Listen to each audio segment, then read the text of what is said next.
Selamat pagi teman-teman semuanya. Perkenalkan kami dari kelompok 13 ingin mempresentasikan hasil diskusi kami mengenai konsep manajemen dan organisasi pada sebuah perusahaan yang disusun oleh saya sendiri sebagai moderator, Maria Mercedes Boru Aritonang. Teman saya Anikta Oktaviana, Aldiansyah Umaldi Arahap, Amirul Anwar Renggolan, dan Basana Uli Rajagugup. Manajemen. Pengertian dan peranan manajemen. Manajemen adalah suatu seni dan ilmu perencanaan, perorganisasian, penyusunan, pengarahan, dan pengawasan daripada sumber daya manusia untuk mencapai tujuan yang sudah ditetapkan terlebih dahulu atau sebelumnya. Manajemen juga mengatur hal yang dikelola agar tercapai hasil yang memuaskan. Pendapat ahli mengemukakan pendapat yang berbeda, namun maksudnya tetap sama. Pengelolaan manajemen bukan hanya dalam hal bisnis atau pekerjaan, tetapi dalam waktu dan dalam kegiatan sehari-hari. Selain kategori besar manajemen, manajer pada berbagai tingkat hierarki memiliki peran manajerial yang berbeda. Seorang peneliti Henry Mitzberg mengkategorikan peran seorang manajer dan dapat dikelompokkan menjadi 3 jenis utama, yaitu peran desisional, membutuhkan manajer yang merencanakan strategi dan memanfaatkan sumber daya. Peran interpersonal memerlukan manajemen untuk mengarahkan dan mengawasi karyawan dan organisasi. Peran informasi adalah mereka di mana para manajer memberikan dan mengirimkan informasi. Selanjutnya, fungsi dan proses manajemen. Pada pertengahan tahun 1950-an, dua profesor UCLA memanfaatkan karya Fanyol tersebut dan meringkas fungsi manajemen menjadi 4, yaitu fungsi perencanaan, planning. Rencana-rencana dibutuhkan untuk memberikan kepada organisasi tujuan-tujuannya dan menetapkan prosedur terbaik untuk pencapaian tujuan-tujuan tersebut. Yang kedua, fungsi perorganisasian atau organizing. Fungsi ini menciptakan struktur formal di mana pekerja ditetapkan, dibagi, dan dikoordinasikan. Pengorganisasiannya merupakan fungsi manajemen yang ada di dalamnya. Yang ketiga, fungsi pengarahan atau actuating. Setelah rencana disusun, mengorganising sumber daya yang ada, maka fungsi selanjutnya adalah menggerakkan atau mengarahkan anggota untuk bergerak dalam mencapai tujuan yang diinginkan. Yang keempat, fungsi pengawasan atau controlling. Semua fungsi-fungsi yang ada tidak akan berjalan efektif tanpa ada pengawasan.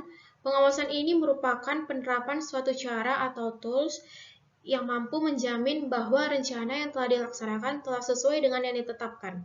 Pengawasan dapat terjadi dalam dua sisi, yaitu pengawasan positif di mana mencoba mengetahui apa tujuan organisasi yang dicapai dengan efektif dan efisien. Manajemen keuangan.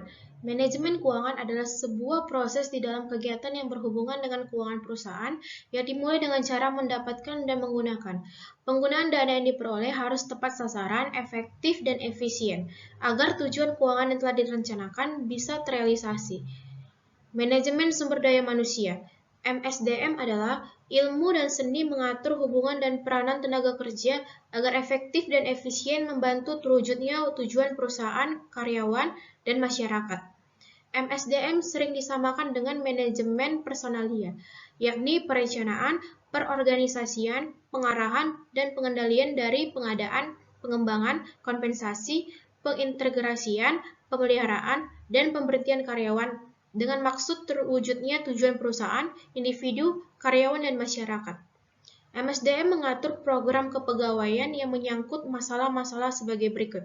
Yang pertama, menetapkan jumlah, kualitas, dan penetapan tenaga kerja yang efektif sesuai dengan kebutuhan perusahaan berdasarkan job description, job specification, job recruitment, dan job evaluation. Yang kedua, menetapkan penarikan, seleksi, dan penetapan karyawan berdasarkan asas the right man in the right place and the right man in the right job, bahkan untuk akhir-akhir ini in the right man in the right time. Yang ketiga, pengembangan, promosi, penetapan program kesejahteraan, dan pemberhentian. Yang keempat, meramalkan penawaran dan permintaan sumber daya manusia yang pada masa yang akan datang. Yang kelima, memperkirakan keadaan perekonomian pada umumnya dan pengembangan perusahaan pada khususnya. Yang keenam, memonitor dengan cermat undang-undang perburuan dan kebijaksanaan pemberian balas jasa perusahaan-perusahaan yang sejenis. Yang ketujuh, memonitor kemajuan teknik dan pengembangan serikat buruh. Yang kedelapan, melaksanakan pendidikan, latihan, dan penilaian prestasi karyawan. Yang kesembilan, mengatur mutasi karyawan baik vertikal maupun horizontal. Yang kesepuluh, mengatur pensiun, pemberhentian, dan pesangonnya. Ya, dan untuk selanjutnya saya akan menjelaskan tentang ruang lingkup kegiatan MSDM. Proses yang dapat dilakukan oleh manajer personalia meliputi yang pertama, merancang dan mengorganisasikan pekerjaan serta mengalokasikannya kepada karyawan. Lalu yang kedua, merencanakan, menarik dan menyeleksi, melatih dan mengembangkan karyawan secara efektif untuk dapat melakukan pekerjaan yang telah dirancang sebelumnya. Lalu yang ketiga, menciptakan kondisi dan lingkungan kerja yang dapat memuaskan berbagai kebutuhan karyawan melalui kesempatan pengembangan karir, sistem kompensasi, dan balas jasa yang adil, serta hubungan antara karyawan dan atasan yang serasi melalui organisasi karyawan yang dibentuk. Lalu yang terakhir, mempertahankan dan menjamin efektivitas dan semangat kerja yang tinggi dalam jangka waktu yang lama. Lalu selanjutnya adalah fungsi MSDM dalam sebuah organisasi. Fungsi MSDM untuk mengembangkan efektivitas sumber daya manusia yang sudah ada. Tujuannya adalah untuk agar terjaga kualitas tenaga kerjanya, serta menciptakan lingkungan kerja yang nyaman bagi seluruh karyawan. Ada beberapa fungsi MSDM dalam organisasi maupun perusahaan, yaitu yang pertama, mengatur keanggotaan. Lalu yang kedua, evaluasi performa. Lalu yang selanjutnya, pelatihan dan pengembangan manajemen SDM. Yang keempat, relasi. Yang kelima, kesehatan dan keamanan. Yang keenam, pengintegrasian. Lalu yang ketujuh, pemeliharaan. Dan yang terakhir, pemutusan.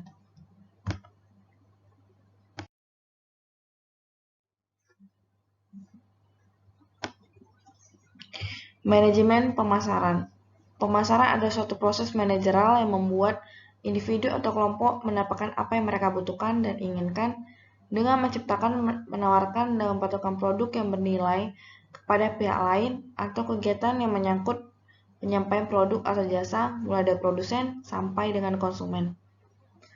Lalu selanjutnya adalah mengenai organisasi. Untuk definisi organisasi merupakan proses penyusunan anggota dalam bentuk struktur organisasi untuk mencapai tujuan organisasi dengan sumber daya yang dimiliki dan lingkungan yang melingkupinya, baik intern maupun ekstern. Ada dua aspek utama dalam organisasi, yaitu yang pertama departementasi dan pembagi kerja yang merupakan dasar dari proses pengorganisasian. Lalu yang selanjutnya adalah struktur organisasi atau desain organisasi, yang dapat didefinisikan sebagai mekanisme-mekanisme formal dengan mana organisasi yang dikelola. Struktur organisasi menunjukkan bahwa kerangka dan susunan perwujudan pada tetap hubungan-hubungan di antara fungsi-fungsi, bagian-bagian atau posisi-posisi, maupun orang-orang yang menunjukkan kedudukan. Tugas wewenang dan tanggung jawab yang berbeda-beda dalam suatu organisasi. Struktur ini mengandung unsur-unsur spesialisasi kerja, standarisasi, koordinasi, sentralisasi atau desentralisasi dalam pembuatan keputusan dan besaran atau pengukuran satuan kerja. Adapun beberapa faktor utama yang menentukan perancangan struktur organisasi, yaitu yang pertama, strategi organisasi untuk mencapai tujuannya. Lalu yang kedua, teknologi yang digunakan. Lalu yang ketiga, anggota ataupun karyawan dan orang-orang yang terlibat dalam suatu organisasi. Ukuran yang terakhir adalah ukuran organisasi, besarnya organisasi secara keseluruhan maupun satu satuan kerjanya akan sangat mempengaruhi struktur organisasi semakin kompleks dan harus dipilih untuk struktur yang tepat.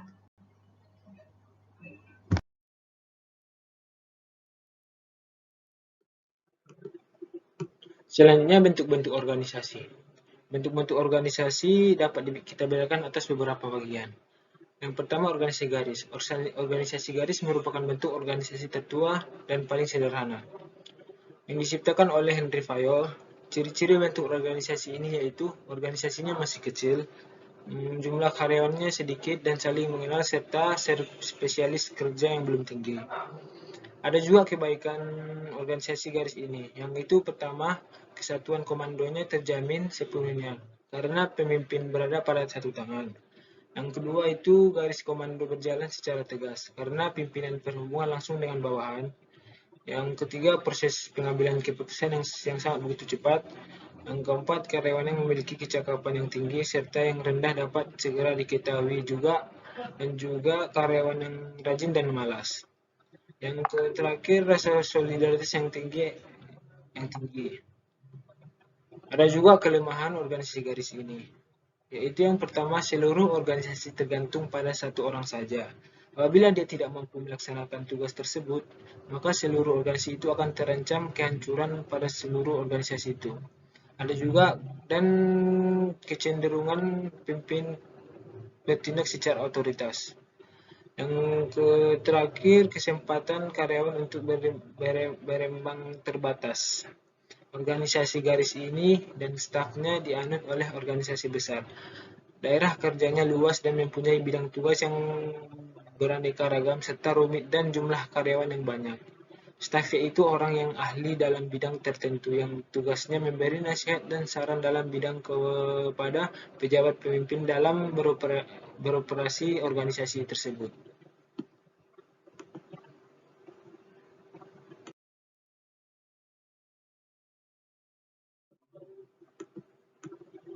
Dan ada juga kebaikan organisasi garis dan staf ini, yaitu yang pertama, dapat digunakan dalam organisasi yang besar maupun kecil, serta apapun itu tujuannya terbentuk dalam perusahaan. Terdapatnya pembagian tugas antara pemimpin dan pelaksana sebagai akibat adanya staf ahlinya. Bakat yang berada yang dimiliki oleh setiap karyawan dapat dikembangkan menjadi satu spesialis. Prinsip penempatan orang yang tepat pada posisi ini. Pengambilan keputusan dapat cepat walaupun banyak orang yang diajak berkonsultasi, karena pimpinan masih dalam satu tangan. Koordinasi lebih baik karena adanya pembagian tugas yang terperinci. Semangat kerja bertambah besar karena pekerjaan disesuaikan dengan bakat dan kemampuan yang dimiliki oleh karyawannya masing-masing. Dan ada juga kelemahan organisasi ini, yaitu rasa solidaritas yang menjadi berkurang karena karyawannya menjadi tidak saling mengenal satu sama lain. Perintah-perintah menjadi kabur dengan nasihat dari staf, karena atasan dengan staf dapat terjadi adanya perintah sendiri-sendiri, padahal kewenangannya berbeda-beda, tidak satu. Kesatuan komandonya berkurang. Koordinasi yang kurang baik pada tingkat staf dapat mengakibatkan adanya hambatan pelaksanaan tugas yang dapat menghambat organisasi tersebut. Organisasi fungsional, organisasi yang disusun atas dasar fungsi yang harus dilaksanakan, yaitu organisasi ini dipakai pada perusahaan yang pembagian tugasnya dapat dibedakan dengan jelas.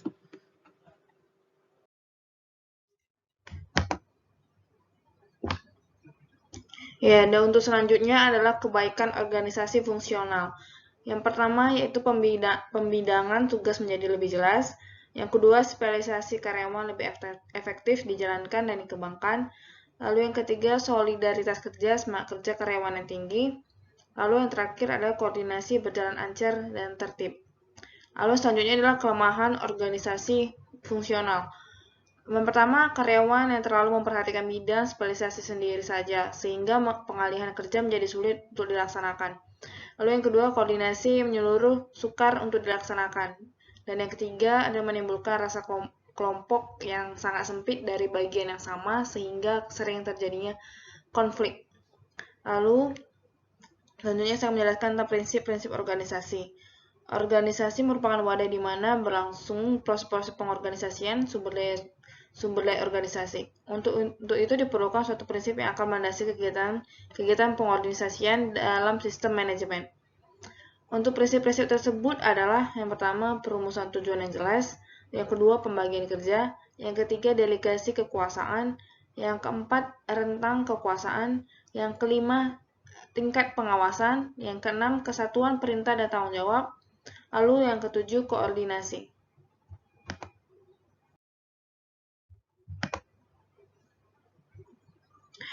Untuk sebab keberhasilan dan kegagalan organisasi. Untuk langkah menuju keberhasilan, yang harus dilakukan pertama, harus memiliki ide atau visi bisnis yang jelas. Yang kedua, kemauan dan keberanian untuk menghadapi resiko, baik waktu maupun uang.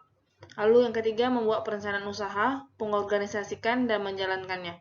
Lalu yang terakhir adalah mengembangkan hubungan baik dengan mitra usaha maupun dengan semua pihak yang terkait dengan kepentingan perusahaan. Lalu ada beberapa penyebab kegagalannya. Yang pertama adalah kurangnya kehandalan SDM dan tidak kompeten dalam manajerial, serta kurangnya pengalaman ketika menjalankan strategi perusahaan. Lalu yang kedua, kurangnya pemahaman bidang usaha yang diambil karena tidak dapat memvisualisasikannya dengan jelas usaha yang akan digelutinya. Lalu yang ketiga, kurangnya kehandalan pengelolaan administrasi dan keuangan, ataupun modal dan kendali kredit. Lalu yang keempat, gagal dalam perencanaannya. Kegagalan dalam menerapkan rencana biasanya karena rencana yang telah dibuat berdasarkan pengalaman orang lain atau sebuah idealis yang belum pernah diaplikasikan.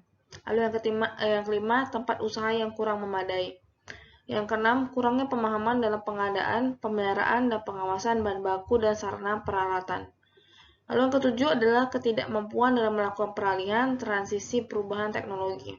Lalu yang kedelapan adalah hambatan dalam birokrasi. Yang kesembilan, keuntungan yang tidak mencukupi. Lalu yang terakhir adalah tidak adanya produk yang baru.